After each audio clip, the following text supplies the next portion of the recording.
এক ভারতীয় এজেন্ট যে বিদেশে গিয়ে টেররিস্টদের সাথে মিশে গিয়ে তাদেরকেই মেরে ফেলে। সিনেমার শুরুতেই দেখানো হয় যে 30শে ডিসেম্বর 1999 সেখানে আতঙ্কবাদীরা একটি ভারতীয় প্লেন হাইজ্যাক করে নেয়। ভারতীয় আইবি চিফ পাকিস্তানের প্রধানমন্ত্রীর সাথে কথা বলে, কিন্তু এতে কোনো কাজ হয় না। আতঙ্কবাদীরা হাইজ্যাক করে প্লেনটিকে ছাড়ার জন্য হাজারো ডলার ও ভারতীয় জেলে থাকা টেররিস্টদের ছেড়ে দেওয়ার জন্য দাবি করে। আইবি চিফ প্লেনে ঢুকে টেররিস্টদের বলে যে তাদের দাবি মেনে নেওয়া হয়েছে এবং প্লেন যাত্রীদের সাথে কথা বলে যে আপনাদের ঘাবড়ানোর কোনো দরকার নেই। পেছনে থেকে একজন টেররিস্ট বলে ওঠে যে হিন্দু জাতি এত ভয় পায় জানতাম না। আইবি চিফ এসব শুনে রেগে গিয়েও কিছু করতে পারছিল না। আবার কিছুদিন পর পার্লামেন্টে 13ই ডিসেম্বর 2001 আবার আতঙ্কবাদী হামলা হয়। তাদের মধ্যে একজন আতঙ্কবাদীকে দেখে অজয় স্যার চিনতে পারে যে আতঙ্কবাদীটি প্লেন হাইজ্যাকের মধ্যে ছিল। এরপর আইবি চিফ আতঙ্কবাদীর ওপর বড় পদক্ষেপ নিতে চায়, কিন্তু কেউ তার কোনো কথাই শুনছিল না। এই হামলার পরে prime minister IB chief Ajay স্যারের কথা শোনে যে তিনি একটি বড় অপারেশন করতে চায়। প্ল্যানটি পিএমকে বলে। ইন্ডিয়ার প্রধানমন্ত্রী সেই প্ল্যানটি পছন্দ হয়, যার নাম ছিল অপারেশন ধুরন্ধর, যেখানে একটি ইন্ডিয়ান সোলজারকে পাকিস্তানের টেররিস্ট গ্রুপে পাঠানো হবে এবং তাদেরকে মেরে ফেলা হবে। গল্পটি 2004-এ শিফট হয় এবং সেখানে হামজা আলী নামে একজনকে দেখানো হয় যে আফগানিস্তান থেকে পাকিস্তানে আসে এবং পাকিস্তানের লাহারি নামক একটি স্থানে পৌঁছায়। সেখানে গিয়ে সে একটি জুসের দোকানে গিয়ে জিজ্ঞাসা করে যে সেখানে কোনো কাজ পাওয়া যাবে নাকি, এবং সেই জুসের দোকানদার আলম কোনো কাজই নেই বলে তাকে তাড়িয়ে দেয়। তারা কোড ওয়ার্ডে কিছু একটা কথা বলে, সেখানে থেকে তারা চলে যায় এবং হামজা কিন্তু রাত্রিবেলায় আলমের বাড়ির সামনে আবার চলে আসে। হঠাৎ কিছু গুন্ডা এসে জোর জবরদস্তি করতে চায় হামজাকে। আলমকে দেখে হামজা মারামারি বন্ধ করে দেয়, সে মার খেতে থাকে। সেই সময় পুলিশের আওয়াজ শুনে সেই গুন্ডাগুলি পালিয়ে যায়। আলম হামজাকে নিয়ে যায়, থাকার জায়গা দেয় এবং দোকানে কাজ দেয়। দোকানের কাজও শিখে যায়। এইভাবে 1 বছর হয়ে যায় এবং 1 বছর হয়ে যায় কাজ শেষ করে। হামজার কিছু পুরনো কথা মনে পড়ে এবং হামজাকে বলা হয়েছিল যে আমাদের পেশাতে সবথেকে ঘাতক অস্ত্র হলো নজর আর অপেক্ষা। তোমার উদ্দেশ্য শুধু পাকিস্তানে পৌঁছানোর নয়, সেখানে রাজ করা। আলম তাকে বোঝায় যে রহমান ডাকাতের গ্যাং জয়েন করা এত সহজ নয়, লম্বা অপেক্ষা করতে হয়। তুমি একজন বালোচ, তার জন্যে সে শুধু রায়মান বালোচের গ্যাংটাই জয়েন করার সুযোগ আছে। পাঠানের থেকে বাঁচিয়ে রাখবে নিজেকে, সাথে বাবু ডাকাতের থেকেও ও আরশাদ পাপ্পু থেকেও নিজেকে পালিয়ে রাখবে। হামজা বলে যে ডাকাত তো দুজনের মধ্যেই আছে। আলম বলে যে বাবু ডাকাতের অবৈধ সন্তান হচ্ছে রহমান ডাকাত। এটা যেদিনই জানতে পারে সেদিনই রহমান ডাকাত তার মাকে মেরে ফেলে। আর বাবু ডাকাতের পা ভেঙে যাওয়ার পর আরশাদ পাপ্পুর সাথে হাত মিলিয়ে নেয়। আজকের তারিখে 1/3 আরশাদ পাপ্পুর দখলে আছে। আর রাত্রিবেলায় রাসমান নামের একজন ইন্ডিয়ান এজেন্ট আসে আলমের কাছে এবং আলম বলে যে রাসমানের খুব ভাগ্য ভালো, সে এসেই আরশাদ পাপ্পুর গ্যাং জয়েন করে ফেলে। একটি বিয়েতে আলম জুসের স্টলের কন্ট্যাক্ট পায় আর সেখানে রায়মান ডাকাতের ছেলে নাসিম আসবে। রাসমান হামজাকে বলে যে বিয়ে বাড়িতে বাবু ডাকাতের 3জন গুন্ডা হামলা করবে রায়মান ডাকাতের ছেলে নাইমের ওপর। তাকে বাঁচিয়ে রায়মান ডাকাতের মন জয় করতে হবে এবং তার গ্যাংয়ে জয়েন করতে হবে। হামজাকে বুঝিয়ে দেয় এবং হামজা নাইমকে বাঁচাতে যায়। সেখানে রায়মান ডাকাতের ছোট ছেলে ফাইজলে ছিল, তাকে বাঁচিয়ে নেয়, কিন্তু হামজা কিন্তু নাইমকে বাঁচাতে পারে না। প্ল্যান প্রায় শেষ হয়ে যাচ্ছিল, কিন্তু হামজা নাইমকে বাঁচানোর অ্যাক্টিং করতে থাকে এবং হসপিটালে নিয়ে যায় তাকে। সেখানে নাইম মারা যায়। সেখানে রায়মান ডাকাতে আসে এবং ফাইজাল তাকে সব বলে যে হামজা তাকে বাঁচিয়েছে। হামজাকে সব জিজ্ঞাসা করে যে কে ছিল, কতজন ছিল, কোন বন্দুক ছিল। রায়মান ডাকাত জিজ্ঞাসা করে যে কোন বন্দুকেই বা গুলি চালিয়েছিল এবং হামজা তাকে সব বলে দেয়। এবং রায়মান ডাকাত এটিও জিজ্ঞেস করে যে তুমি বন্দুক চালানো কোথায় শিখেছো। হামজা তার উত্তরে বলে যে তার দাদা ভালো আর্মিতে ছিল এবং তাকে অনেক টাকা দেয়। হামজা টাকা না নিয়ে বলে যে আমার টাকার দরকার নেই, আপনি আমাদের বালচদের জন্য অনেক লড়াই করেছেন, এটাই আমার জন্য অনেক। রায়মান ডাকাতের ওয়াইফ রায়মান ডাকাতকে এক চড় মারে। এরপরে লেহারির এমএলএ জামিল এসে রহমানকে বলে যে মাথায় ইলেকশন আসে, এখন কোনো বদনাম নিতে গিয়েও না। এবং পার্টির হাই মেম্বাররাও রহমানকে ফোন করে বলে যে তার ছেলে নাইম আর ফিরে আসবে না, এখন বদলা নিতে গিয়েও না। এরপর হামজাকে রহমানের গ্যাংয়ে জয়েন করিয়ে নেয়। হামজাকে বলে যে করাচিতে যে কবজা করবে সে পুরো পাকিস্তানে কবজা করবে, সাথে তাদের পুরো নকল বন্দুক ফ্যাক্টরিও আছে যেগুলি আফ্রিকা, আজাদ কাশ্মীর ও বিভিন্ন খারাপ কাজে সাপ্লাই হয়। হামজাকে রহমান ডাকাতের একজন লোক ডোংরি নামে তাকে বলে, যেখানে একজন পুলিশ এসপি ছিল, তাকে সবাই ভয় পেত। তার নাম হচ্ছে চৌধুরী আসলাম। সবাই বলে যে একবার একটি জিন ও শয়তানের সম্ভোগ হয়, আর এই সম্ভোগের ফলে চৌধুরী আসলামের জন্ম হয়েছিল। সে এতটাই খতরনাক। এখন অন্য অফিসার আছে। পরদিন রহমান তাদের সবাইকে জিজ্ঞাসা করে যে আমার ছেলে মারা গেছে, আমার এখন কি করা উচিত। তখন সবাই বলে যে পিওপি পার্টি আমাদের গ্যাং চালানোর জন্য যথেষ্ট সাপোর্ট করে, এখন কিছু করলে ইলেকশনে হেরে যাওয়ার ভয় থাকবে।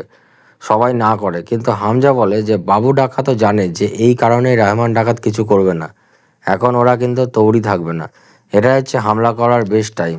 সাথে আপনিও বালিচ বাদশাহ। হামজার কথায় হামলা করে দেয়, তবে বাবু ডাকাতের সব লোকজনদের মেরে ফেলে। সাথে রহমান ডাকাত বাবু ডাকাতের মাথায় বাটখারা দিয়ে ঠুকে ঠুকে তাকে মেরে ফেলে। এরপর ইলেকশনেও জিতে যায় পিওপি পার্টি। এমএলএ জামিল ভাবে যে র্যালির তীর ভিড় তার নিজের জন্যে, কিন্তু এইসব ভিতরে ভিতরে ছিল হচ্ছে হামজার কারণে। এমএলএ জামিলের মেয়ে সেখানে উপস্থিত ছিল এবং হামজাকে দেখেছিল, এবং তারা হামজা ও এমএলএ জামিলের মেয়ে দুজন দুজনকে পছন্দ করে ফেলে। রায়মানের দুই ভাই আলতাফ ও জানানি দেখা করতে আসে, রায়মানকে নিজের পার্টি বানাতে বলে। এসব শুনে জামিল ভিতর ভিতর রেগে যায়, কারণ এটি হলে তার নিজের কম্পিটিশন বেড়ে যেত। হঠাৎ হামজা খবর পায় যে রাহমানের ভাই কোথা থেকে হিন্দুস্তানি নোটের প্লেট পেয়েছে। তারা নকল নোট বানিয়ে করাচি থেকে নেপালে পৌঁছায় এবং নেপালে কোনো এয়ারপোর্ট মিনিস্টার এইসব নোট ইন্ডিয়াতে পৌঁছায়। ইলেকশন জেতার আনন্দে হামজাকে টাকা ও বাইক দেয় আনন্দ করার জন্য। হামজা একটি নাইট ক্লাবে যায়, কিন্তু সেখানে আলিনা থাকে, কিন্তু তাকে সেই নাইট ক্লাবে ঢুকতে দেওয়া হয় না। হামজাকে ঢুকতে না দেওয়ায় হামজা পুলিশকে ফোন করে কল করে জানিয়ে দেয় যে সেখানে নাইট ক্লাব হচ্ছে, নেশা করা হচ্ছে। আলিনার গাড়িটি খারাপ করে দেয় হামজা। এতে পুলিশের রেড পড়ে এবং পুলিশের রেড পড়ায় হামজার গাড়িতে বসে আলিনা চলে যায় এবং তাদের মধ্যে প্রেম শুরু হয়। এরপর হামজা নকল নোটের গল্প ভারতে পৌঁছে দেয়। আইবি চিফ এটি শুনে বলে যে এই নোটের প্লেট পৌঁছালো কি করে। রহমান খেনানি ব্রাদার্সের সাথে হাত মিলিয়ে নেয় এবং সেখানে গিয়ে দেখে যে সেই সময় খারাপ কাজের সাথে যুক্ত সবাই এক জায়গাতেই আছে। এবং সেখানে আসে আইএসআই মেজর ইকবাল, যার ইচ্ছা ছাড়া পাকিস্তানে একটি পতাকাও হিলে না। রহমান ডাকাতকে কিছু বন্দুক অর্ডার দেয়, কিন্তু অরিজিনাল, যাতে টেররিস্ট অ্যাটাকের আমেরিকা ও রাশিয়ার নাম থাকে। জিজ্ঞাসা করা হয় যে এই হাতিয়ারগুলি কোথা থেকে ব্যবহার হবে। একজন জবাব দেয় যে 10 থেকে 12 জন বিদেশে যাচ্ছে ধামাকা করার জন্য। বাড়ি এসে রহমানকে হামজা বলে যে বালুচের বিরুদ্ধে থাকা পাকিস্তানি আইএসআইকে কেন সাপোর্ট করছেন আপনি। অন্যদিকে খেনানসি ব্রাদার্স এমএলএকে ফোন করে বলে দেয় যে রহমান ভবিষ্যতে পথের কাঁটা হতে চলেছে, এখনই সরানো উচিত। এরপর দেখা যায় চৌধুরী আসলামকে, যে এতদিন সাসপেন্ড ছিল। এবার চৌধুরী আসলাম, যে পুলিশের এসপি ছিল, তার পোস্টিং লেয়ারিতে করে দেয় এবং যে খুব খতরনাক পুলিশ অফিসার ছিল। হামজা আলমকে বলে যে ভারতে খবর দেয় যে একটি হামলা হতে চলেছে। পরদিন হামজা বালুচের সর্দার শিরানির কাছে হাতিয়ার নিতে যায়। অন্যদিকে জামিল, যে কিনা পিওপি পার্টির এমএলএ ছিল, তিনি আসলামের পোস্টিং লেয়ারিতে করে দেয়। কিন্তু আসলাম শর্ত রাখে যে কাজের মধ্যে যেন কেউ বাধা না দেয়, সাথে সমস্ত ফোর্সকে অনেক টাকা দিতে হবে, যাতে কেউ যেন বাইরে থেকে ঘুষ না নেয়। জামিল রহমানকে রাস্তা থেকে হটানোর জন্য রাজি হয়ে যায়। পরদিন রহমান জামিলকে বলে দেয় যে আসলামের পোস্টিং এখানে কেন দেওয়া হয়েছে। তখন জামিল বলে দেয় যে তুই কোনো চিন্তা করিস না, আমি সব দেখে নেব। হামজা আলিনাকে বলে যে চৌধুরী আসলাম তোমার বাবার সাথে ওঠা বসা করে, প্রায় দেখা করে। আসলাম আমার জন্য সুবিধা নয়, একটু নজরে রাখবে এই আসলামকে। ভারতীয় আইবি চিফ তদন্ত করে বুঝতে পারে যে কিছু ভারতীয় নেতা ও অফিসার জড়িত ছিল ফেক কারেন্সি তৈরিতে। আইবি ডেপুটি ডিরেক্টর বলে যে এই সমস্ত মন্ত্রীর ওপর অ্যাকশন নিতে হবে। কিন্তু আইবি চিফ অজয় স্যার বলে যে আমরা এই সব মন্ত্রীদের ওপর কোনো অ্যাকশন নিতে পারবো না, তাহলে আমাদেরকে সময় মতো অ্যাকশন দিতে দেবে না, আমাদেরকে ব্ল্যাকলিস্ট করে দেবে। পরদিন হামজা রায়মানের সাথে হাতিয়ার ডেলিভারি দিতে যায়। সেই সময় ফাইজালের শরীর খারাপ হয়ে যায় এবং সেই শরীর খারাপ হওয়ার কারণে রায়মান তার ছেলেকে নিয়ে হসপিটালের দিকে যায় এবং অন্যদিকে হামজা আইএসআই মেজর ইকবালকে হাতিয়ার ডেলিভারি দেওয়ার সময় মেজর ইকবালের একটি ছেলেকে হাতিয়ার তুলে দেয় এবং অপরদিকে রায়মানের ওপর এসপি আসলাম হামলা করে দেয়। রায়মান পুলিশকে স্যালেন্ডার করে দেয়। হামজা মেজরকে জিজ্ঞাসা করে যে কাল বেরোচ্ছ তাহলে? মেজর ইকবাল বলে যে আমাদের খবর কেউ লিক করে দিয়েছে, এই জন্যে অপারেশনের ডেটটি পিছিয়ে দেওয়া হয়েছে। এবং মজার ব্যাপার এটি যে খবরটি লিক করেছে তাকে তো আমরা ধরা পড়েছে এবং যে খবরটি লিক করেছিল সে একজন ইন্ডিয়ান এজেন্ট ছিল। হামজার সামনে তাকে টর্চার করা হয়। হামজা এসব দেখেও চুপ করেছিল এবং রায়মানের অ্যারেস্ট করার খবর জামিলকে জানায় হামজা।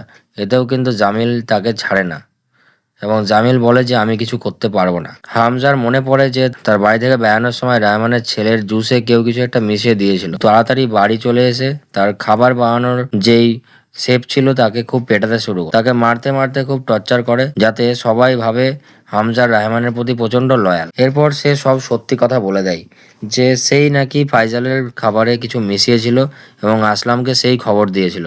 এসপি আসলাম রায়মান ডাকাতকে এনকাউন্টার করার জন্য একটি শুনশান জায়গায় নিয়ে যায়।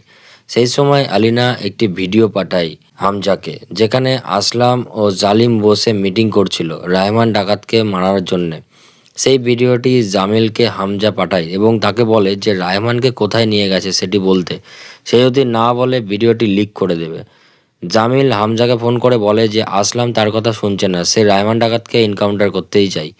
লায়ারির টাস্ক ফোর্সের অফিসের ঠিকানা জেনে নেয় এবং হামজা তাদেরকে উল্টো করে ঝুলিয়ে পেটায় এবং সেই ভিডিও এসপি আসলামকে পাঠায়। তার বদলে রায়মানকে ছেড়ে দেওয়ার দাবি করে। আইএসআই মেজর ইকবাল রায়মানকে ডেকে পাঠায়। ইন্ডিয়াতে তার দেওয়া হাতিয়ার নিয়ে একটি অপারেশন চালায় এবং অনেক সাধারণ মানুষ মারা যাচ্ছে এবং হামলার নিউজটি দেখে ভিতর থেকে বিশাল রেগে যাচ্ছিল হামজা এবং সবাই রাহমানকে শাবাশি দিচ্ছিল যে তার দেওয়া হাতিয়ার নিয়ে অপারেশন সাকসেস হয়। হামজা এসব দেখে পাগল হচ্ছিল কারণ সেই তাদের হাতিয়ার তুলে দিয়েছিল। সাধারণ মানুষ অনেক মারা যাচ্ছিল। হামজা চিল্লিয়ে আলমকে বলে যে আমরা তো খবর পাঠিয়েছিলাম অপারেশনের, সময়ের আগে পাঠিয়েছিলাম, তাও এরকম কেন হলো? আলম বলে যে যেদিন ডেট দিয়েছিলে হামলার সেই দিন অ্যাটাক হয়নি। হামজা বলে যে এদের সবাইকে আমি মেরে ফেলবো। আলম হামজাকে বোঝায় যে এখন কিছুই করা যাবে না, না হলে এতদিনের প্ল্যান সব শেষ হয়ে যাবে। হামজা সারা রাত বাইরে ছিল এবং তার জন্য অ্যালিনা তাকে সন্দেহ করে। হামজা বলে যে সে পুরো করাচির বাদশা হতে চায়। আমার সাথ দিলে সারা জীবন আমার ওপর অধিকার থাকবে, না হলে এরপরে কোনো প্রশ্ন করবে না তুমি আমার ওপর। 2009 সালে পাকিস্তানের প্রধানমন্ত্রী রায়মান ডাকাতের পার্টি ইলেকশন লড়বে বলে ঘোষণা করে। এসব শুনে জামিল রেগে ওঠে। অন্যদিকে এসপি আসলাম মনে মনে ভাবে যে রায়মান হাতে এসেও বেরিয়ে গেল। হামজা আলিনাকে বলে যে তোমার বাবাকে চা খেতে ডাকো। পরদিন আলিনার বাবা জালিম হামজার বাড়িতে এসে জামিলকে বলে যে তোর বয়স তো 40 তো হবেই মিনিমাম, আর আমার মেয়ে 19 বছর। নিজের মেয়ের বয়সের মেয়েকে পটিয়ে এনেছিস, লজ্জা লাগে না? হামজা জামিলকে বলে যে নিজের পাওয়ারকে টিকিয়ে রাখার জন্য কোনোদিন রায়মান ডাকাত, কোনোদিন হার্ষদ পাপ্পু, এমন কাউকে চেয়ারে বসান আপনি যার থেকে আপনার কোনো ভয় থাকবে না, যে একজন নিজের থেকে থাকবে। তখন জামিল বুঝতে পারে যে হামজা তার নিজের দিকে আঙুল তুলছে। এরপর জামিলের মেয়ে আলিনার সাথে হামজার বিয়ে দিয়ে দেয় জামিল। সেই তার বিয়েতে রায়মান ডাকাত ও আইএসআই মেজর ইকবাল এবং তারা একসাথে বসে নেক্সট হামলার প্ল্যান করছিল এবং সেই হামলাতে কিছু অস্ত্রের যোগান দিতে বলে রাহমান ডাকাতকে। এই মেজর ইকবালকে বলে যে হাতিয়ারের ব্যবস্থা হয়ে যাবে এবং হাতিয়ার কবে লাগবে মেজর ইকবাল সেটি বলে এবং রাহমান ডাকাত ডায়েরিতে ডেটটি দেখতে যায় এবং ডায়েরিটি সেখান থেকে পড়ে যায়। সেই ডায়েরিটি হাতে করে তোলে হামজা। হামজা রাহমান ডাকাতকে ভুল ডেট বলে এবং এমন একটি ডেট বলে যেদিন হাতিয়ার ডেলিভারি দিতে যায় সেদিন পাইপলাইনের উদ্বোধন ছিল। তার জন্য হাতিয়ার নেওয়ার জন্য রাহমান ডাকাতের লোকজনকে নিয়ে পাঠিয়ে দেয় এবং রাহমান ডাকাতকে হামজা নিজে নিয়ে যাবে বলে বাড়ি যাওয়ার সময় রাহমান ডাকাতকে জঙ্গলের রাস্তা দিয়ে নিয়ে যায়। যখন রাহমান ডাকাতের সন্দেহ জাগে হামজার সাথে হাতাহাতি হয় এবং তার গাড়িটি অ্যাক্সিডেন্ট হয়ে উল্টে যায়। আসলে হামজা রহমান ডাকাতকে মারার জন্য চৌধুরী এসপি আসলামের কাছে নিয়ে যাচ্ছিল। এরপর এসপি আসলাম রহমান ডাকাতকে মেরে ফেলে এবং রহমান ডাকাতের ডেড বডিটি হামজার হসপিটালে নিয়ে যায়, যাতে তার উপর কেউ সন্দেহ না করে। রহমান ডাকাত সেখানে দম তুলে যায়, সেখানে মারা যায় এবং এভাবেই রহমান ডাকাতের খেলা শেষ হয়ে যায়। এবার গল্পটি কিছু সময় পিছনে আসে 2000 সালের দিকে, যেখানে অজয় স্যার বলেন যে ডাইরেক্ট অথবা ইনডাইরেক্টভাবে টেররিস্টের অ্যাটাকের পিছনে পাকিস্তানেরই হাত থাকে। এর জন্যে তাদের ভেতরের খবর ফার্স্ট টাইম পৌঁছানোর জন্য আমাদের অ্যাসেট তাদের মধ্যে ভেতরে পাঠাতে হবে। এর জন্যে শুরু করা হয় অপারেশন ধুরন্ধর। লাস্টে আইবি চিফ হামজাকে বলে যে ঘায়েল হে, এর জন্য খতরনাক है।